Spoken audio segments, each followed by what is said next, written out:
అంటే మనం మార్నింగ్ నుంచి ఈవినింగ్ 6 వరకు కూడా దేవుడికి దగ్గరగానే ఉంటాం అనమాట. ధ్వజస్తంభం దగ్గర నుంచి మనకి లైన్లో ఎలా చేస్తారనమాట. సో చాలా చాలా అదృష్టం ఉండాలండి. ఒకసారి ఊహించుకోండి ఎంత కలర్ఫుల్గా ఎంత బ్రైట్గా ఉంటుందో. Welcome back to my channel. So Tamil అయితే చూసేసారు కదండి. మీ అందరికీ మంచి హ్యాపీ న్యూస్ అయితే తీసుకొచ్చాను అనమాట. మనకి మామూలుగా అయితే ఆగస్ట్ మంత్లోని నవంబర్ మంత్కి కావాల్సిన టికెట్స్ అనేవి రిలీజ్ చేస్తారు కదండి. సో అలా రిలీజ్ చేస్తున్న టికెట్స్లో మనకి ఆగస్ట్ మంత్లో అయితే మంచి బంపర్ ఆఫర్ టికెట్ అనేది ఒకటి రిలీజ్ చేస్తున్నారనమాట. ఆ టికెట్ వచ్చేసరికి ఆగస్ట్ 21 10 o'clock అయితే రిలీజ్ చేస్తారండి. సో ఆ టికెట్ ఏంటంటే పుష్పయాగం టికెట్ అనమాట. ఈ టికెట్ కనుక బుక్ చేసుకుంటే మనకి 2 సార్లు దర్శనం ఉంటుందన్నమాట. సో మనకి ఈ టికెట్ అన్ని రోజులకి ఉండదండి. నవంబర్లో ఉన్న రోజులు అన్నిటికి ఉండదు. ఒక్క రోజుకి మాత్రమే మనం ఈ టికెట్ బుక్ చేసుకోగలం. అది కూడా నవంబర్ 16th రోజుకి మాత్రమే ఈ టికెట్ బుక్ చేసుకోగలుగుతాం అనమాట. సో ఈ టికెట్ ఎలా బుక్ చేసుకోవాలంటే మనకు మామూలుగా ఆర్జిత్ సేవలు అని చెప్పేసి టీటీడీ యాప్లో కనిపిస్తుంది కదా. ఆ ఆర్జిత్ సేవల్లోకి వెళ్ళి అక్కడ మనము పుష్పయాగం సేవ టికెట్ అని చెప్పేసి కనిపిస్తుంది. అది సెలెక్ట్ చేసుకొని మనకి అన్ని డేట్స్ చూపించదు. ఓన్లీ నవంబర్ 16th కాబట్టి నవంబర్ 16th ఒక్కటే హైలైట్ అవుతుంది. ఆ డేట్ సెలెక్ట్ చేసుకొని టికెట్ అనేది మనం బుక్ చేసుకోవాల్సి ఉంటుందండి. మరి ఈ టికెట్ ఎంతమంది వరకు మనం బుక్ చేసుకోవచ్చు, ఒక టికెట్ మీద ఎంతమంది దర్శనానికి వెళ్ళొచ్చు అంటే ఒక టికెట్ మీద మ్యాక్సిమం 2 members, మినిమం అయితే 1 member వరకు వెళ్తామండి. ఈ టికెట్ కాస్ట్ వచ్చేసరికి 700 per person అండి. సో ఇద్దరికి బుక్ చేసుకున్నట్టయితే 1400 పే చేయాల్సి ఉంటుంది. మరి ఈ టికెట్ అందరూ బుక్ చేసుకోవాలా అంటే లేదండి. మీకు ఒకవేళ బిలో 12 years కిడ్స్ ఉంటే కనుక వాళ్ళకి టికెట్ అవసరం లేదండి. అండ్ ఒక చిన్న నోట్ అండి, ఈ టికెట్ అజిత్ సేవ టికెట్స్ కేటగిరీలో రిలీజ్ చేస్తున్నారు కాబట్టి మే 20th వరకు మనము ఏ టికెట్స్ అజిత్ సేవ టికెట్స్ అనేవి బుక్ చేసుకోకుండా ఉండాలి. అలా అయితేనే ఈ టికెట్ మనం బుక్ చేసుకోవడానికి అవుతుందన్నమాట. సో ఈ విషయాన్ని భక్తులు మరీ గమనించుకోవాలి.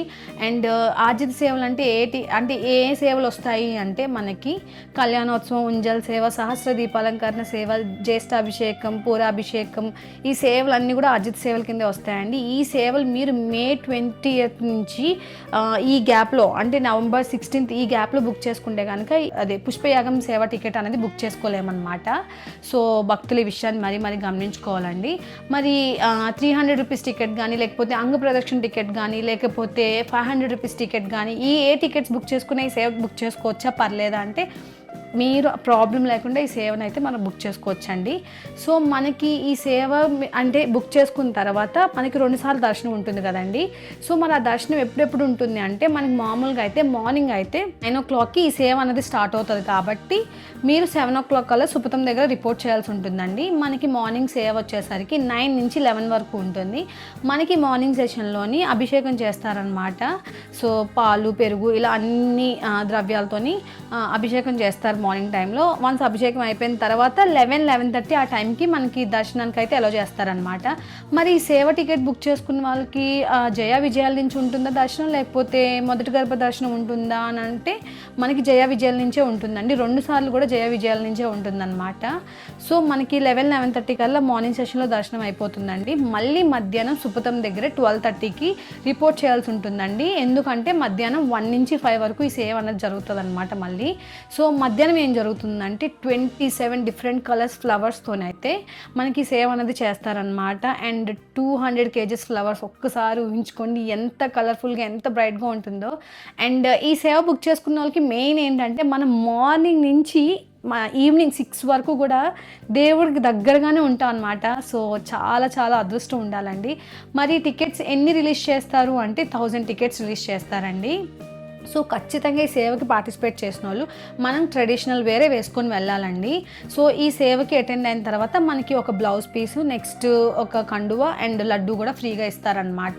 ఈ సేవ ఎక్కడ జరుగుతుందంటే మనం మామూలుగా కళ్యాణోత్సవం సేవ టికెట్ బుక్ చేసుకుంటాం కదండి, అక్కడ ఆ ఏరియాలో అయితే ఈ సేవ అనేది జరుగుతుంది అనమాట. మనకి వన్స్ సేవ అయిపోయిన తర్వాత ఐదర్ మార్నింగ్ కానీ ఈవినింగ్ కానీ ధ్వజస్తంభం దగ్గర నుంచి మనకి లైన్లో ఎలా చేస్తారనమాట. అండ్ వన్స్ ఈ సేవ బుక్ చేసుకున్నట్టయితే కనుక మనకి ప్రీపోన్ లేదా పోస్ట్పోన్ లేదా క్యాన్సిల్ లేదా ఇంకేమీ కూడా అవ్వదన్నమాట. వన్స్ మీరు ఈ సేవ సెలెక్ట్ చేసుకుంటే ఐదర్ వెళ్ళిపోవాలి, లేకపోతే అవ్వకపోతే ఇంకా సేవ టికెట్ పోయినట్టే అండి. సో కానీ ఒక చిన్న నోట్, ఒక్కసారి సేవ బుక్ చేసుకుంటే మళ్ళీ 180 days గ్యాప్ అన్నది మనకి ఉంటేనే మళ్ళీ నెక్స్ట్ అజిత్ సేవలకి బుక్ చేసుకోగలుగుతామండి. సో ఈ సేవ బుక్ చేసుకోవాలనుకున్న ముందు, లేకపోతే 180 days గ్యాప్ లేకుండా ముందు ఇంకేదో సేవ బుక్ చేసుకున్నా ఈ సేవ టికెట్ అనేది బుక్ చేసుకోలేమన్నమాట. సో అదండి. సో మ్యాక్సిమం అన్ని డీటెయిల్స్ కవర్ చేశానని అనుకుంటున్నాను. ఈ సేవ ఓన్లీ ఇయర్లీ వన్స్ వస్తుంది. సో నవంబర్ 16కి మాత్రమే మనం బుక్ చేసుకోగలుగుతాము. మీకు ఈ సేవ రిలేటెడ్ ఏమైనా డౌట్స్ ఉంటే నాకు కమెంట్ బాక్స్లో కమెంట్స్ అయితే పోస్ట్ చేయండి, నేను రెస్పాండ్ అవుతాను. సో ఇక్కడ వరకు మీరు ఈ వీడియోని చూస్తున్నారంటే ఖచ్చితంగా మీకు ఈ వీడియో హెల్ప్ అయిందని అనుకుంటున్నానని. ఒకవేళ హెల్ప్ అయితే నా వీడియోకి లైక్ చేయగలరు, అండ్ ఎవరికైతే ఈ వీడియో నీడ్ ఉందో వాళ్ళకి ఈ వీడియోని అయితే షేర్ చేయగలరు. So thanks for watching. Bye, see in the next video.